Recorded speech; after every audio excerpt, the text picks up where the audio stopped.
Bienvenido, René Sánchez Puls. Muchas gracias por aceptar nuestra invitación. Buenos días, compañeras, compañeros. Como les adelanta Patricia, el día de hoy vamos a trabajar el tema de corrupción y nuestro primer eh, ponente es el ingeniero René Sánchez Puls. Él es ingeniero industrial y de sistemas por el TEC de Monterrey.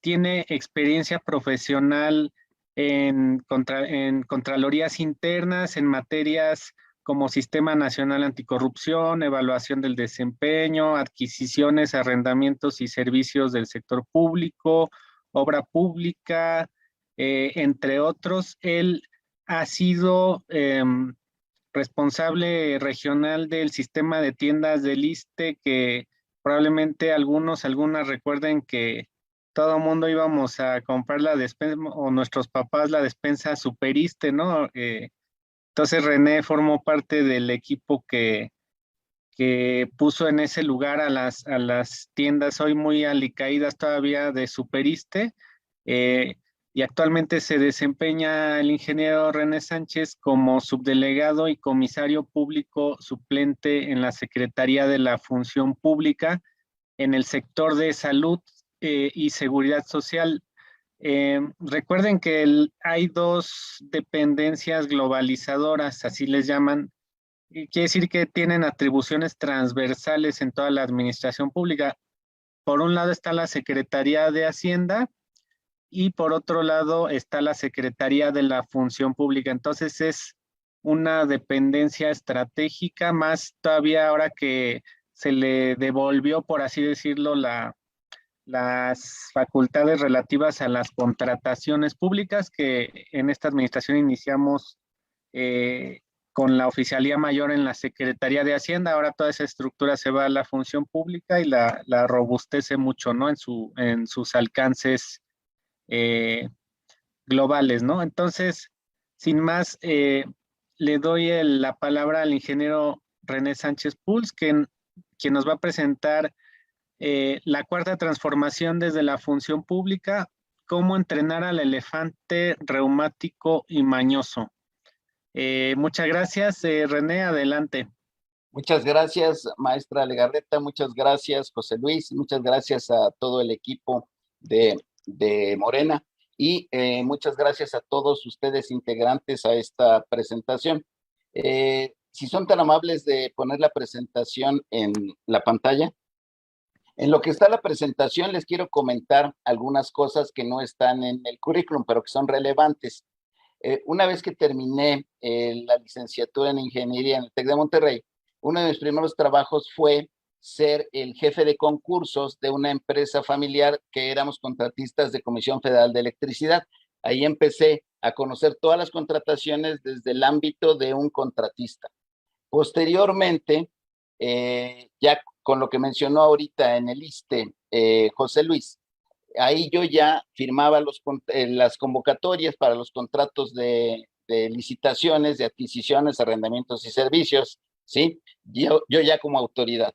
Y posteriormente fui invitado a la Cámara de Diputados como asesor del Contralor y yo me encargaba de ver todos los procesos licitatorios de las contrataciones públicas como órgano interno de control. Y posteriormente, ya ahora en el órgano de vigilancia de los entes públicos, se ve la globalidad de todo. Es el lugar, como lo mencionó también José Luis, es el lugar de los más importantes en la República, porque solo la Presidencia de la República, la Secretaría de Hacienda y la Secretaría de la Función Pública tienen vista de todo, ¿sí? Cuando uno se concentra en un solo sector, solo se ven pequeñas cosas, en otro sector se ven otras cosas, pero la globalidad solo se ve desde esos tres lugares. Por eso es la importancia y la trascendencia de estas tres partes de la administración pública federal. Muchas gracias. Antes que nada, bienvenidos compañeros de Morena, la Esperanza de México, la Real Esperanza de México, que ya se está con acciones cristalizando, no únicamente siendo una esperanza. La siguiente, por favor. Esto es sumamente importante. ¿Por qué? Porque es lo macro, ¿qué es lo más importante? El Plan Nacional de Desarrollo 2019-2024 del presidente López Obrador de la Cuarta Transformación. Esto está literal tomado y se los voy a leer y decir por qué empezamos la presentación así. Dice, estamos empeñados, en primer lugar, en acabar con la corrupción en toda la administración pública, no solo la corrupción monetaria, sino la que conlleva la simulación y la mentira.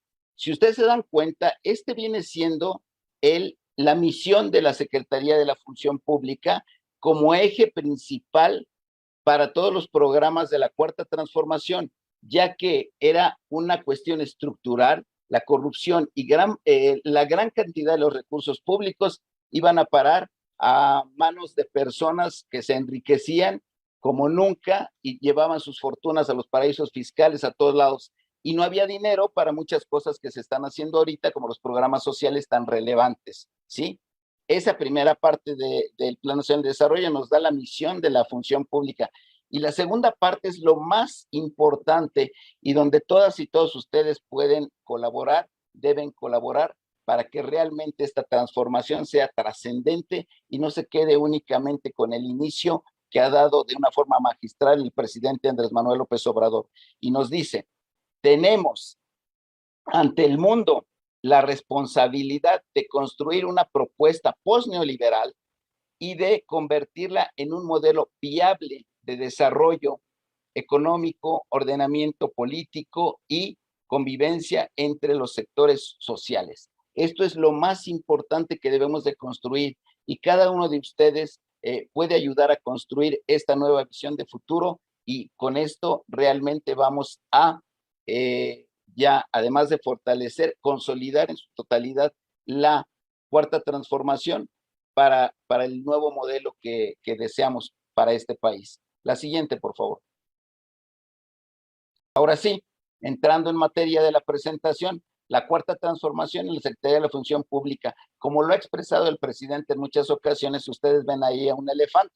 El elefante viene siendo la Administración Pública Federal, que era un elefante reumático, mañoso, ¿sí? Que casi no se podía mover. Era muy difícil dentro de las dependencias hacer un cambio por todo el aparato burocrático que creció de una forma descomunal con la entrada del presidente Fox. Ahí es donde más se hizo gordo el elefante. La siguiente, por favor. Ahora es esto. ¿Cómo entrenar al elefante reumático y mañoso? No es nada fácil, ¿sí? Porque un elefante pesa mucho, si tiene mañas, si tiene reumas, ¿qué es lo que se va a hacer? Pues prácticamente lo que se hizo desde antes del primer día de gobierno, desde el equipo de transición, sí ya se empezó a ver cómo quitar esta corrupción estructural. Lo más importante, como lo dice el presidente, es barrer las escaleras de arriba para abajo. De abajo para arriba es imposible. De arriba para abajo. Si el presidente es una persona honrada, íntegra, como el que tenemos, es muy fácil, porque entonces los secretarios de Estado tienen que seguir eso. Luego lo deben de seguir los subsecretarios y así. Y si alguien se desvía, porque siempre existen en todas las sociedades, a través de toda la historia, gente que no quiere actuar bien, es mucho más fácil de detectar y quitar. Pero ¿qué pasa cuando el de arriba le pide al que le sigue y al que le sigue y al que le sigue? La corrupción policíaca es muy fácil. El secretario de Seguridad le pide al subsecretario, el subsecretario, a los directores generales, a los directores y hasta a los policías. Y por eso es la situación estructural que se vivía dentro del modelo neoliberal. La siguiente, por favor. La función pública, las funciones macro de la Secretaría de la Función Pública. Tiene tres pilares la función pública. Uno, combate a la corrupción. Dos, combate a la impunidad. Y tres, la mejora del desempeño institucional. Si ustedes se dan cuenta, generalmente cuando surge la función pública como Secretaría de Estado en el gobierno de Miguel de la Madrid, porque había mucha corrupción en aquel entonces, se hizo, pero más que nada la función pública durante todo su tiempo hacía algunas cosas, otras no, pero básicamente se encargaba de simular y de tapar las cosas muy grandes. Por eso llegamos a tales grados de descomposición, porque realmente nunca hizo su labor. que era el combate a, perdón, se fue la presentación, el combate a la corrupción y el combate a la impunidad.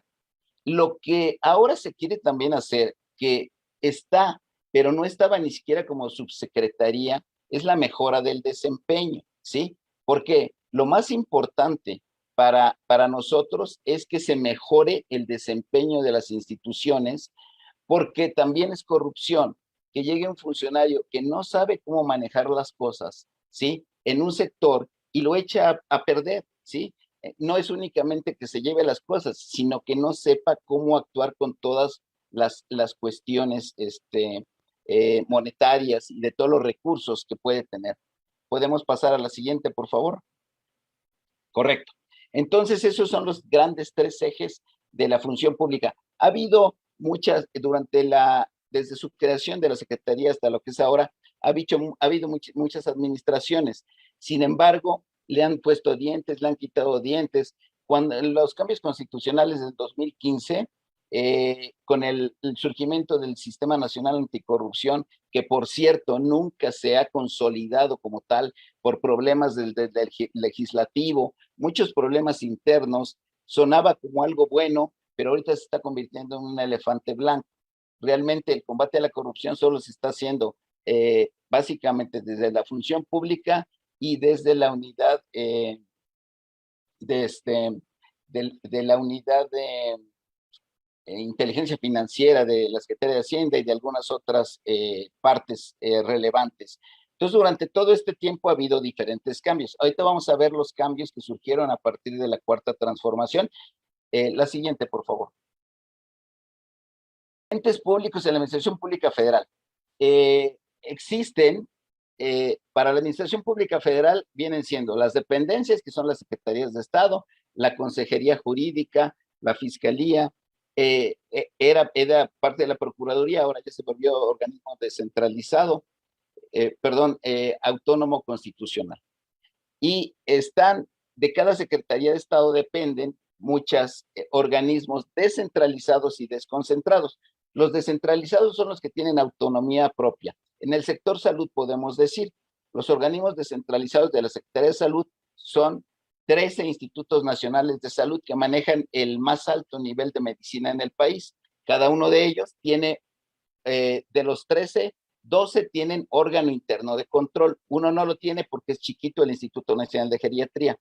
Sin embargo, existen al interior de las dependencias de las Secretarías de Estado algunos organismos desconcentrados. En la Secretaría del Trabajo tenemos un organismo desconcentrado que es la Procuraduría Federal de la Defensa del Trabajo. No tiene la autonomía de gestión absoluta de los entes públicos que son descentralizados, ya que estos entes descentralizados, el secretario de Estado no puede nombrar a quién va a ser el director general. Sin embargo, en los organismos desconcentrados sí puede nombrar directamente. Sí, esa es una de sus grandes diferencias y su autonomía de gestión. Los órganos internos de control hasta el presente momento se formaban en cada una de estos organismos descentralizados o en las dependencias. Al interior de cada Secretaría de Estado tenemos un órgano interno de control. Con la nueva reforma se va a sectorizar y hay algunos cambios al respecto, ¿sí? Pero básicamente estamos hablando de un poquito menos de 300 entes públicos que maneja la Administración Pública Federal, que es lo que maneja el Poder Ejecutivo Federal. La siguiente, por favor. Órganos internos de control, ¿sí? Y órganos de vigilancia. Esto es muy importante. ¿Qué diferencias hay? Órgano interno de control casi todo mundo lo conoce, órganos de vigilancia no son tan conocidos. Un órgano interno de control es el encargado al interior de las dependencias, entes públicos, organismos descentralizados, de llevar el control interno de la institución, ser como el copiloto y el asesor del director general o del símil de ahí, ¿sí? ¿Para qué? Para que no haya corrupción, sobre todo para inhibir la corrupción con diversos actos, prevenirla.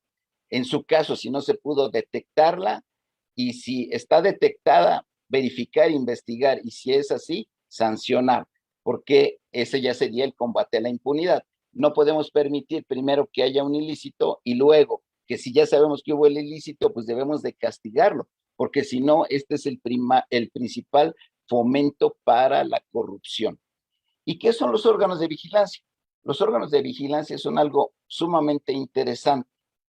La Secretaría de la Función Pública está el secretario de Estado. Abajo de él está el coordinador general de los órganos de vigilancia y control.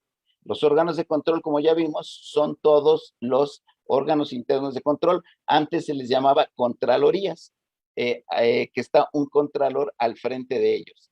El coordinador general es en línea, es el jefe de todos ellos, pero existen 7 sectores, está sectorizada toda la administración pública federal, el sector Hacienda, el sector Energía, el sector Bienestar, en nuestro caso, el sector Salud.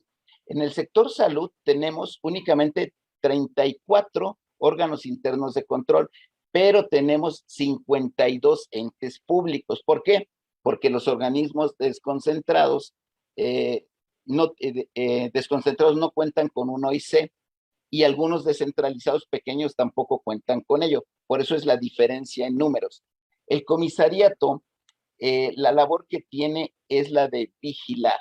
Vigilar es revisar que todo lo que está pasando en el ente público vaya acorde con su misión, con su visión, y que el órgano interno de control realmente esté combatiendo la corrupción, la impunidad y que vaya mejor el desempeño de las instituciones. Esto es fundamental, no, como lo vimos desde el inicio, no existe ninguna otra parte en donde se pueda ver el funcionamiento global de todas las instituciones. El comisariato participa en muchas reuniones de la máxima importancia, en algunas ni el órgano interno de control participaba, se está promoviendo que también participe, porque si ustedes quieren que haya corrupción, la mejor forma es separar las cosas, que no le den a nadie la película completa, porque entonces es muy fácil el que exista la corrupción. La siguiente, por favor.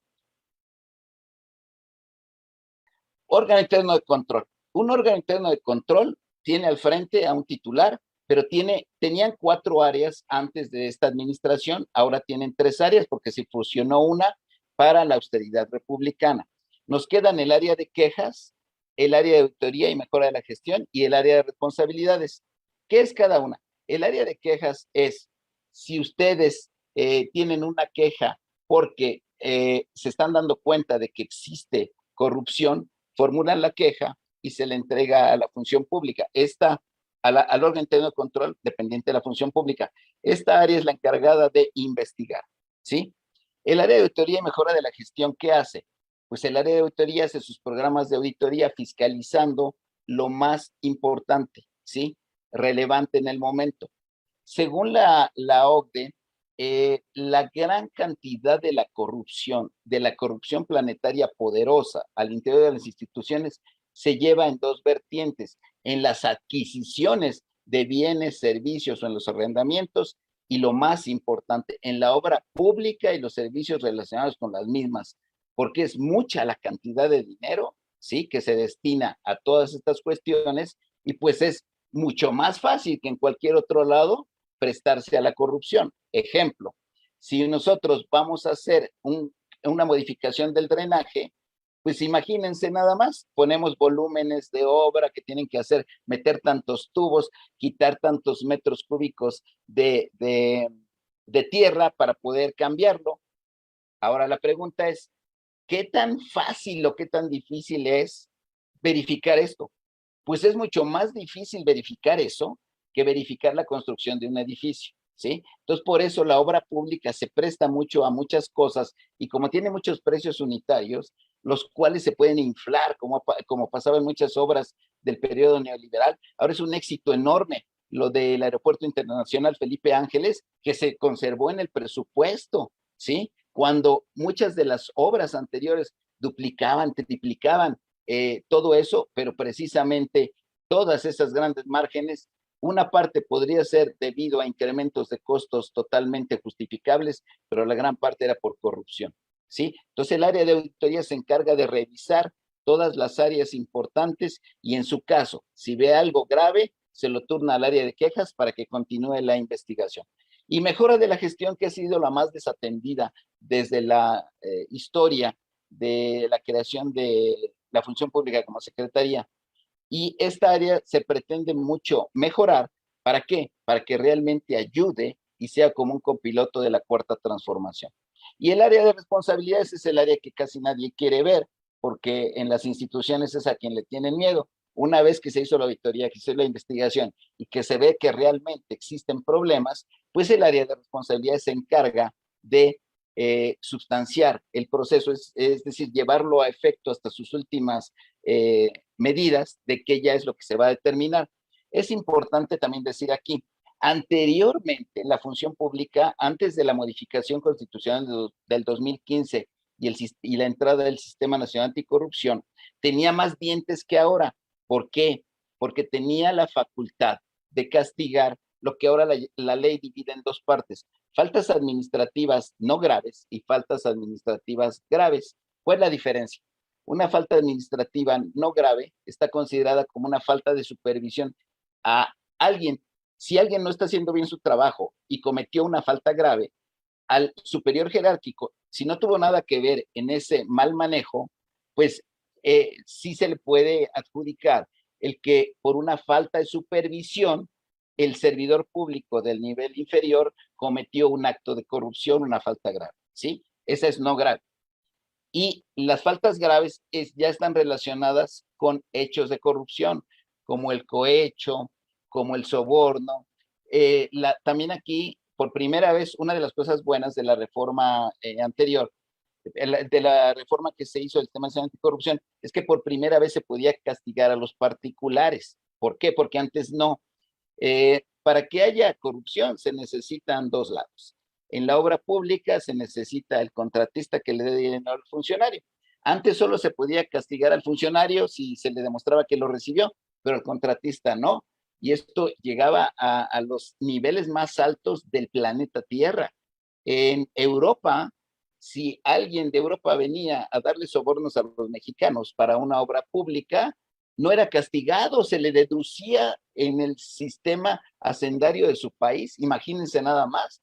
La OCDE ha luchado mucho por esa situación, pero eso es una situación compleja en donde el modelo neoliberal lo tiene como una cuestión estructural. Por eso es gran parte del fracaso del modelo neoliberal. Entonces, el área de responsabilidades es todo lo que ya el órgano de control puede sancionar de acuerdo a la ley general de responsabilidades administrativas, puede sancionar las cosas que no son graves. Sin embargo, si es grave, lo tiene que turnar al tribunal para que el tribunal lo determine, ¿sí? Ese es problema porque muchas cosas las ha tirado el tribunal y por cuestiones que no son muy claras y que podrían prestarse en un momento dado a corrupción. La siguiente, por favor. Órgano de vigilancia. La diferencia entre delegado y comisario público. Como ven, mi cargo es subdelegado y comisario público suplente. Nosotros somos delegados en las dependencias. ¿Cuáles son las dependencias? Son las secretarías de Estado del gobierno de la República. En mi caso, soy subdelegado de la Secretaría de Salud y de la Secretaría del Trabajo y Previsión Social. Y comisario público, ahí soy comisario público en los entes descentralizados.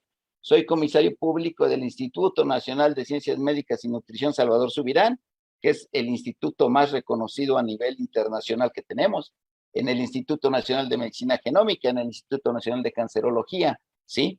En todos ellos. Y soy subdelegado también en un desconcentrado, que es la Procuraduría Federal de la Defensa del Trabajo.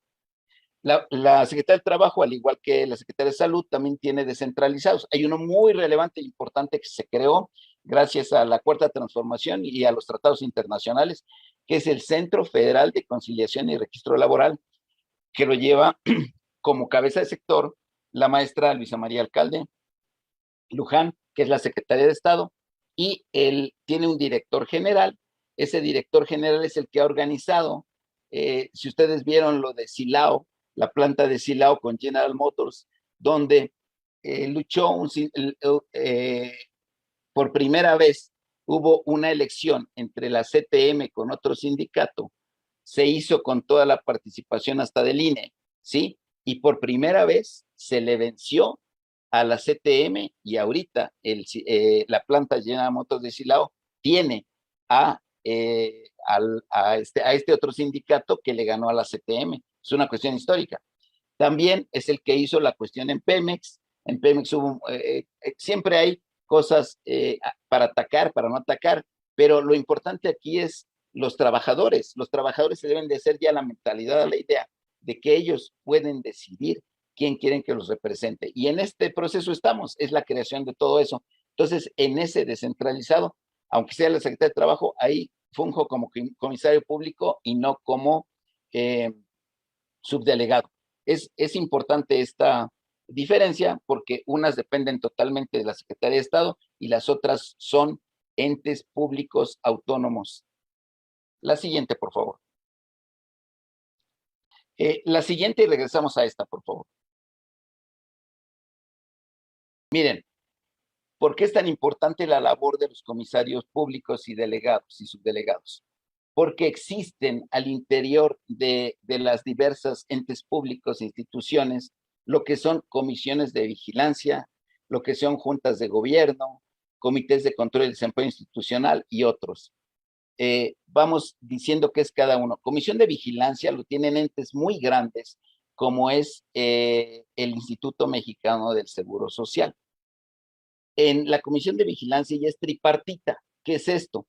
Entra los sindicatos, entra el sector empresarial y entra el sector gubernamental, todos en la mesa para la toma de decisiones más altas al interior del Seguro Social, ¿sí? Luego están las juntas de gobierno. Las juntas de gobierno es el órgano colegiado más importante en un descentralizado. Ejemplo, les voy a dar un ejemplo que se está viviendo ahorita. El Instituto Nacional de Ciencias Médicas y Nutrición Salvador Subirán, que para nombre coloquial es el Instituto de Nutrición, ¿sí? Que es de donde salió nuestro secretario de Estado, el doctor Alcocer. Era investigador del instituto, ahora es secretario de Estado, y ahora le toca presidir la Junta de Gobierno del Instituto de Nutrición, del Instituto Nacional de Nutrición. En esta Junta de Gobierno viene siendo como el símil del Consejo de Administración de una empresa. Son los que toman las decisiones más importantes y son los que nombran al director general.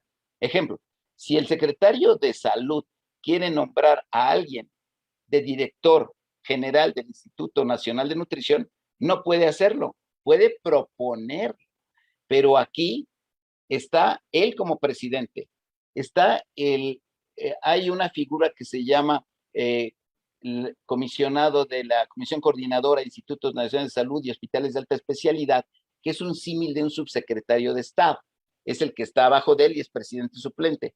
Y posteriormente existen investigadores muy relevantes que a invitación del secretario de Estado se les invita como vocales. Los vocales son los que tienen voz y voto, ¿sí? El requisito es que no deben de ser del Instituto Nacional de Nutrición. Pueden venir de un hospital de alta especialidad, pueden venir puede ser el director general del Instituto Nacional de Cardiología, así, investigadores de ese tamaño. Y también tenemos al sector educativo. Hasta hace unos días, el que iba por parte del sector educativo era el rector de la UNAM. A partir de ahora ya ve el director del Instituto Politécnico Nacional. Se le dan diferentes entradas a las diferentes instituciones de enseñanza para que participen en las decisiones más relevantes de estas instituciones y para que tomen las decisiones más importantes sobre todo eso. Y existen, de parte de la Administración Pública Federal, está el representante de la Secretaría de Hacienda, el representante de Educación, y también hay la figura de lo que es un patronato. El patronato consigue recursos para mejorar las infraestructuras, generalmente en bienes, tomógrafos, cosas caras, apoyan los patronatos a eso y el patronato tiene una silla aquí. Si quiere nombrar ahora, en 15 días, el Instituto Nacional de Nutrición, termina el doctor David Kersenovich, 10 años de una excelente labor realizada, mucho apoyo ahora en el COVID, ya que el instituto fue reconvertido totalmente a atención COVID. Ya se inscribieron 3.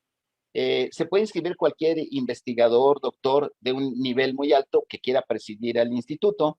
Ahorita está ya el director de investigación, el director médico y el subdirector de medicina crítica, todos de ahí. Sí, es una cosa, el Instituto Nacional de Nutrición, el doctor Kesenovich lleva 54 años trabajando, por eso es tan bueno, porque es como la casa de ellos y lo quieren mejorar cada vez más. Entonces, de estos tres, si el secretario quiere que sea A, pero el cuerpo de gobierno dice que sea B, pues es B, y B va a ser el director general durante 5 años. Tienen chance a una reelección. Y en el caso de los organismos desconcentrados, el secretario con su firma pone al del organismo desconcentrado. En el caso de salud podemos decir Censida. Censida es un organismo desconcentrado, Alexia de la Torre es la directora general, que está haciendo una excelente labor. Entonces el secretario con su firma lo pone y no en los descentralizados. Entonces, estas juntas de gobierno por eso son tan importantes para tomar las máximas decisiones al interior. Y eso viene siendo político y administrativo global. Y ya lo que es de la injerencia directa de la Secretaría de la Función Pública son los comités de control y desempeño institucional, COCODIS se les llama. Aquí preside el director general de la institución, vocal ejecutivo viene siendo el titular del órgano interno de control o contralor de la institución, ¿sí? En donde se ven todas las cuestiones técnicas. Se realiza una cada trimestre, se ven las cuestiones de control interno, se ven si hay situaciones críticas que deben de atenderse por alguna posible falta de recursos o que no se haya dado atención debida o que nos estamos quedando sin medicamentos. Todo eso se debe de presentar en el COCODI. Se ven indicadores del sistema de evaluación del desempeño y muchas otras cosas que el órgano interno de control es dentro de sus programas normales para que pueda funcionar mejor la institución. Y nosotros como órgano de vigilancia participamos en todas ellas. Como órgano de vigilancia, nosotros nunca tenemos, solo únicamente en la Comisión de Vigilancia del IMSS tenemos voto, en las demás únicamente somos el órgano de vigilancia y tenemos voz, pero tenemos una voz poderosa. ¿Por qué?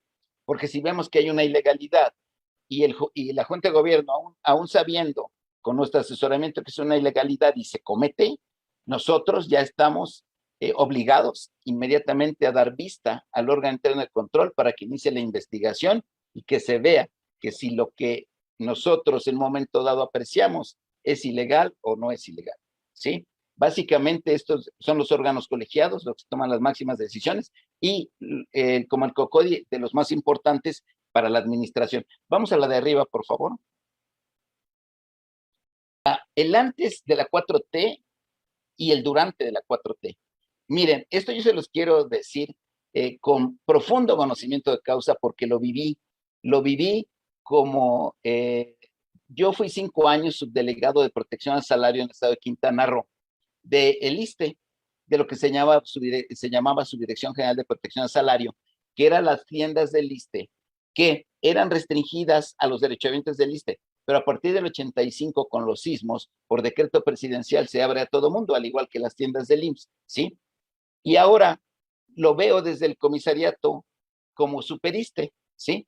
Quien llevó muy bien todo esto y muy adecuadamente todo esto es José Luis. José Luis, yo considero que José Luis y la maestra Legarreta han sido de los mejores comisarios en la función pública durante su tiempo que estuvieron allá, ¿sí? Bueno, entonces, en el sistema integral de tiendas y farmacias, fui 5 años subdelegado, se crea las regionales porque se forma el sistema integral de tiendas y farmacias ISSSTE. Me tocó la oportunidad de ser el único subdelegado que le dieron la oportunidad de ser gerente regional. Y me tocó la gerencia regional, para mi gusto, la más bonita, que es la del Tren Maya. A mí me tocaba, con sede en Mérida, Yucatán, tenía yo que revisar las tiendas y farmacias que en aquel entonces a mi cargo había 45, de Chiapas, de Tabasco, de Campeche, de Quintana Roo y de Yucatán. Fuimos la gerencia más productiva de todas, ¿sí? Y fue muy agradable todo ese tiempo porque creamos desde cero la gerencia regional y la llegamos a los más altos estándares. Manejábamos indicadores y muchas cosas que por mi formación de la escuela lo hacía, más no porque lo pidiera la función pública. En aquel entonces no se pedía, como ahora ya se pide. Qué bueno que se está haciendo así y se tiene que mejorar. Pero ¿qué pasó? Al llegar yo aquí al comisariato, veo que yo no conocía muy bien lo que era el comisariato. Yo pensé que había un comisario por cada institución. No, no es así. Hay un contralor por cada institución, pero el comisario ve varias instituciones. En mi caso me toca ver 14 órganos internos de control y 18 instituciones, que son todos los institutos nacionales de salud, el INSABI y la Secretaría del Trabajo. Bueno, entonces yo manejaba un presupuesto con las 45 tiendas ¿cuál es mi sorpresa cuando llego al comisariato? El sistema de tiendas y farmacias ya no era sistema, ya le decían superiste, ¿sí? Bueno, el presupuesto que maneja ahorita el director de tiendas y farmacias, las ventas que tiene nacionales, eran iguales a las que yo tenía como gerente regional y yo era una novena parte del sistema. Entonces, uno de los cuestionamientos que platicaba yo con José Luis en su momento, ¿de qué servía el comisariato si tiene que vigilar que los entes públicos vayan bien? Y aquí, ¿cómo empezó? Lo dejamos así, así, así, así, así, así, y llegamos acá. ¿Tiene responsabilidad o no la función pública en eso? Pues claro que lo tiene. ¿Cuál es el problema? Como lo dice el señor presidente muy atinadamente, o nos dedicamos a que la cuarta transformación vaya o nos dedicamos a castigar lo anterior. Y el problema de castigar lo anterior es que es muy difícil porque hicieron un entramado legal especial para salirse de las cosas, ¿sí? Entonces, esto es el por qué ya era tan necesaria la cuarta transformación, porque el modelo neoliberal que estuve ya en la época de Cedillo, desde esa época se fue bajando. Yo les digo que a mí me sustituyó una persona de un sindicato que no tenía conocimiento de administración y empezó todo a bajar. Obviamente el presidente Fox quería privatizar todo el sector salud, el presidente Calderón lo llevó todavía peor, y llegaron a un grado tal en donde crearon una tienda 14, que no sé si han visto, Aristegui hizo 4 programas de esa tienda 14, era una tienda virtual que le vendía, compraba equipos de alta seguridad, chalecos antibalas, en las tiendas del ISSSTE para vendérselo al gobierno de Morelos. ¿Para qué? Para saltar la ley, al amparo del artículo primero que dice que no debemos de hacer licitaciones públicas si es compra entre entes públicos, ¿sí? Y entonces ahí violaban toda la ley y llegó al grado tremendo de destrucción de todo este sistema. Bueno, continuamos, por favor. Dos adelante. Otra más. Gratuidad total. Una de las cosas más importantes del señor presidente es la gratuidad total. ¿Por qué? Porque en la Constitución siempre ha estado los derechos, todo, pero letra muerta. Ahora sí, con la modificación constitucional, gratuidad total. Ejemplo, en los institutos nacionales de salud, si ustedes iban a rehabilitación y tenían un problema en una rodilla, ¿sí? Entonces, los iban a operar. Pero si ustedes no compraban la prótesis de 30,000 pesos, no los operaban, ¿sí? Y así en todos los institutos nacionales de salud. Entonces, no había una gratuidad total. Cuando están enfocados para las personas que no tienen ni IMSS, ni ISSSTE, ni son de las Fuerzas Armadas, que no tienen seguridad social.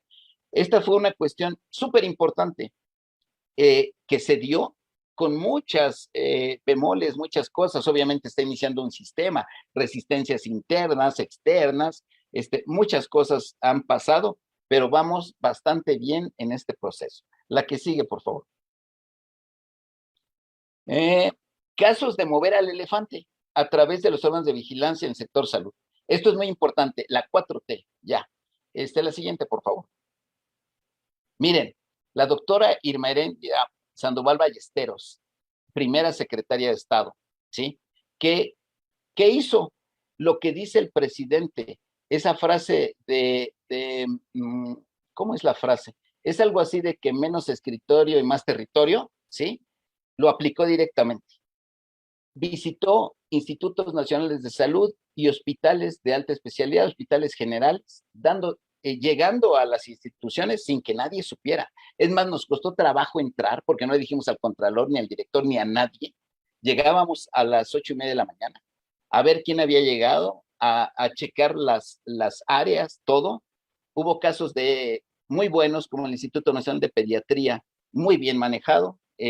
con muchas vicisitudes importantes, pero hubo casos muy negativos, como el Instituto Nacional de Neurología y Neurocirugía, en donde fuimos y no hubo una parte del hospital que no se quejara del director general. Las enfermeras, los residentes, los pacientes, el administrativo, los familiares de los pacientes. O sea, una cosa desastrosa que gracias a que la secretaria Irmeréndira invitó al doctor Alcocer, al comisionado de la SINSAE, que les digo que es como un tipo subsecretario, y todos nosotros acompañamos, ¿sí? Se destituyó por primera vez en la historia de México, ¿sí? A un director general de un Instituto Nacional de Salud nombrado por la Junta de Gobierno.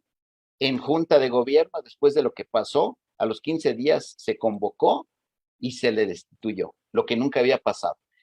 Podemos decir que la secretaria Irma Arandia, la exsecretaria, revivió a la Secretaría de la Función Pública, rompió paradigmas y creó cosas excelentes. Ella inició el real cambio con la cuarta transformación. La siguiente. Pero, ¿qué pasó? Justo cuando estamos en febrero haciendo todo esto para implementar bien la gratuidad total, todas las cosas, nos cae la pandemia. Y la pandemia, muchos de los recursos que se tenían para ciertas cosas, pues se tuvieron que utilizar para comprar vacunas, se tuvieron que utilizar para reconvertir hospitales, para comprar ventiladores, faltaban muchísimas cosas, no había ni médicos, o sea, el periodo neoliberal de 36 años hundió al sector salud cada vez peor, y no nada más al salud, como les dije, en tiendas y farmacias, en muchas cosas hundió. ¿Por qué? Porque su único propósito era la corrupción monetario, prácticamente, ¿sí? Entonces, llegó el virus y consideramos nosotros, estando al interior del sector salud, que México fue uno de los mejores países que manejó la pandemia. Todo lo que ustedes oyen y cuestiones de ataques, pues es prácticamente muchas mentiras que metieron, muchas situaciones armadas específicas, que luego si quieren comentamos ya a detalle algunas de ellas, pero la pandemia nos vino a cortar los planes globales que teníamos en todo esto. La que sigue, por favor. Tenemos dos casos de ventiladores. Le voy a hablar primero el bonito. Ventiladores, creación de ventiladores. El Instituto Nacional de Nutrición, de Ciencias Médicas y Nutrición, Salvador Subirán, con sus investigadores de CONACYT, UNAM, la intervención hasta del canciller, el licenciado Marcelo Ebrard, todo eso, se pudo crear ventilador que actualmente ya está en la FDA de Estados Unidos para su aprobación. México ha donado ventiladores a través de la Cancillería a otros lados del mundo y el instituto recibe regalías por esto. Esto es un caso de éxito mexicano. Excelente. Vamos a la que sigue, por favor. 3. Ventiladores, fiscalización. Casi como hay cosas bonitas, hay cosas feas. Hubo cosas muy malas en cuanto a contrataciones de ventiladores que no eran adecuados a unos precios muy altos. Y aquí quiero reconocer la gran labor que hizo nuestro compañero José Luis, ¿sí? Para poder llevar a buen término esto.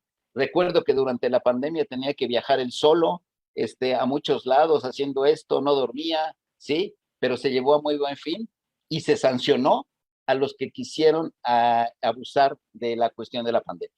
Siguiente. Obra pública. La obra pública, como les dije, es una de las cuestiones más críticas. ¿Por qué? Porque es donde más dinero se pueden llevar. Tenemos en uno de los institutos de salud un edificio de 10 años sin utilizar, en otro un edificio de 8 años sin utilizar. ¿Por qué? Por los problemas jurídicos, que los sobreprecios, que esto, que el otro, y no se pueden utilizar los edificios. Es un problema enorme. Nos pasó con nutrición y nos pasó con enfermedades respiratorias, que fue el que llevó todo lo del COVID como el instituto insignia.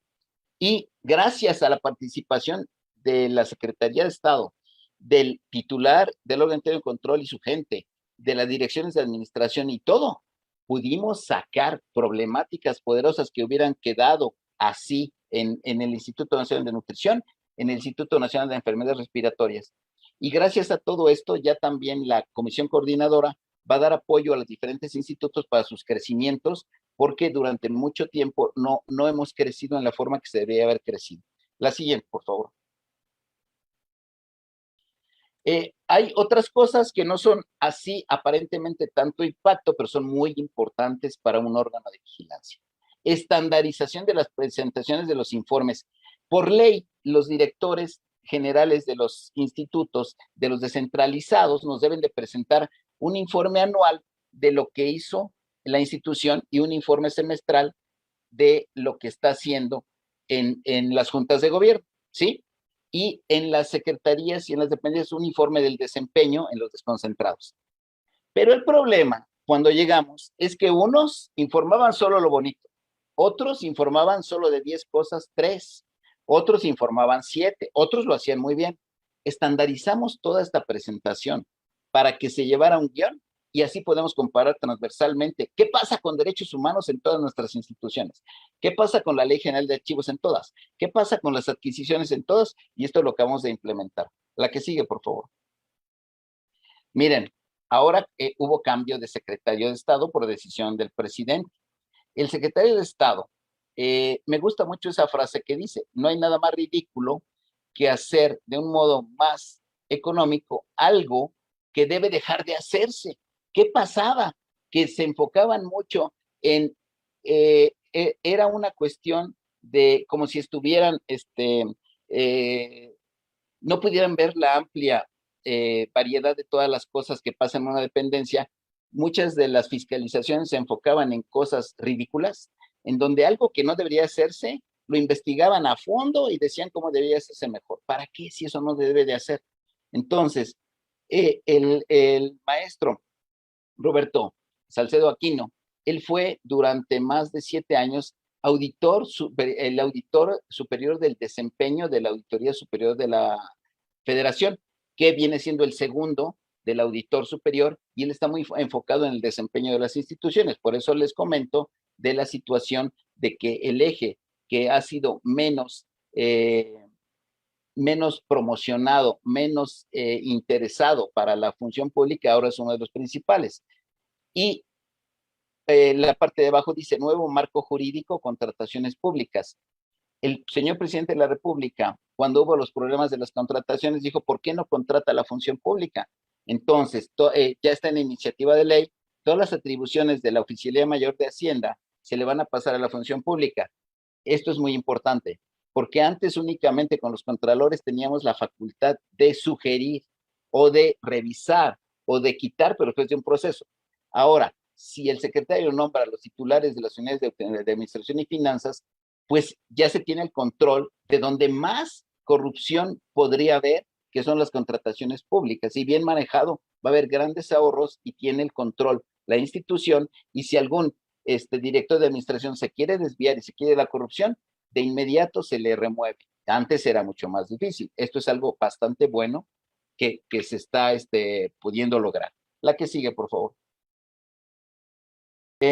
Casos de éxito y posibles transversalizaciones. Esto es lo que les digo que no se hacía y que ya lo pretendemos hacer. Miren, el Centro de Atención Integral del Paciente con Diabetes, CAIPA, eso lo diseñó el Instituto Nacional de Nutrición. ¿Qué significa? Que si alguno de sus parientes es diabético, tiene que ir a 9 citas en 2 meses, primero con un médico para que le revise la cuestión endocrinológica, luego con otro que le revise la cuestión nutricional, luego con otro que le haga las placas, luego con otro que le revise los niveles de azúcar, en fin, aproximadamente eran 7, 8 médicos, 7 consultas que tenían que hacer. ¿Qué hizo el instituto? El instituto formó un área en donde están los 7 médicos que tiene que ver, y el paciente hace su cita y únicamente cada 2 meses, 4 meses, 1 año, ese mismo día se está ahí 6 horas y pasa por todas las citas que tenía que hacerse. Esto es enfocándose en las personas, ¿sí? Entonces es algo excelente que esto lo podemos llevar al IMSS, al ISSSTE, a hospitales de alta especialidad. Es un caso muy importante y solo desde la función pública se vislumbra. ¿Por qué? Es diferente que lo recomiende la función pública que lo recomiende nutrición, porque si nutrición se lo recomienda a otro hospital de alta especialidad de un estado, dice, ay, ¿por qué lo voy a hacer? Si eso lo hace nutrición, nosotros vamos a hacer nuestro modelo. Pero si son modelos buenos, lo podemos transversalizar. Otro que tenemos es alta el mismo día. El Instituto Nacional de Cardiología, con tecnología de punta, está implementando y está en colaboración con la Embajada de Japón, está implementando que si alguien le da un infarto, ese mismo día lo llevan, lo estabilizan y sale. Ya no es necesario que lo hospitalicen. Entonces, esto nos genera grandes beneficios para los pacientes y para el instituto. Luego tendríamos el Tlacualero, es un, diríamos, restaurante, pero todo con cuestiones nutricionales para que no tengamos los problemas del exceso de azúcar, de grasas y de todo, y se podría implementar en todas las instituciones de salud. Luego, uno muy importante que pedimos, una de las cosas más importantes que hace el comisariato es dar recomendaciones, y esas recomendaciones nos las deben de, se suben acuerdos y nos deben dar la información. Pedimos todas las investigaciones de alto impacto para elevar la calidad de vida de la población. Cada instituto nos lo va a dar y con eso tenemos ya una cuestión muy poderosa para presentarle a los diputados de Morena para que puedan hacer iniciativas de ley acordes con el estado del arte de la ciencia, ¿sí? Y telemedicina. Ahora con lo que pasó de la pandemia, la telemedicina falta regularla y institutos, tenemos mucha problemática con los médicos psiquiatras en toda la República porque hay muy poquitos. Entonces, ahí sería muy bueno que los del Instituto Nacional de Psiquiatría por telemedicina apoyaran a las comunidades más pobres de todos lados, ¿sí? Vía sus médicos familiares y se puede hacer una cosa muy, muy bonita y es en lo que se está trabajando. Esto ya es una cuestión adicional, seríamos como un catalizador de cosas muy importantes para el mejor desempeño de la República y para llevar a buen efecto la cuarta transformación. La que sigue, por favor. Aquí hubo un error, pero lo dejé. Dice la última, no debe ser la última. Es la ventaja diferencial del nuevo modelo post-neoliberal. Radica en centrarse en las personas y no en las cosas. Esto es lo más importante. Dice última, o sea, podría ser primera, pero es lo más fundamental que está haciendo el presidente López Obrador. Centrarse en las personas y no en las cosas. ¿Por qué las Naciones Unidas no han funcionado bien? Porque se centra en los países, no se centra en las personas de los países, ¿sí? Y esto, como lo dice abajo, y lo creemos firmemente, es el inicio de la transformación planetaria. Lo que está haciendo el presidente trasciende todo. Considero que el presidente es el mejor líder que ha tenido México y el mejor líder del planeta Tierra actualmente. Tiene el 71% de aprobación, le gana únicamente el de la India con 77%. Pero ¿saben por qué creo que es el 71%? Porque todos los medios masivos de comunicación están contra el presidente. Si el presidente les hubiera dado chayote y hablaran bien de él, estoy seguro que el presidente no bajaba del 85-90% de aprobación, ¿sí? Esto es fundamental. Todos ustedes, ¿sí? Pueden ser parte de este gran cambio en muchas de las áreas donde ustedes quieran, integrándose a la Administración Pública Federal, ayudando desde siendo empresarios, en fin, en muchas de las áreas del arte, de la ciencia, de la política, pueden ayudar si realmente se centran en las personas y no se centran en las cosas. Esto es, lo importante es la persona y no el dinero únicamente, ¿sí? La siguiente. Pues muchísimas gracias por su atención a todas y todos y quedo a su disposición para cualquier cuestionamiento que me quisieran hacer. Gracias.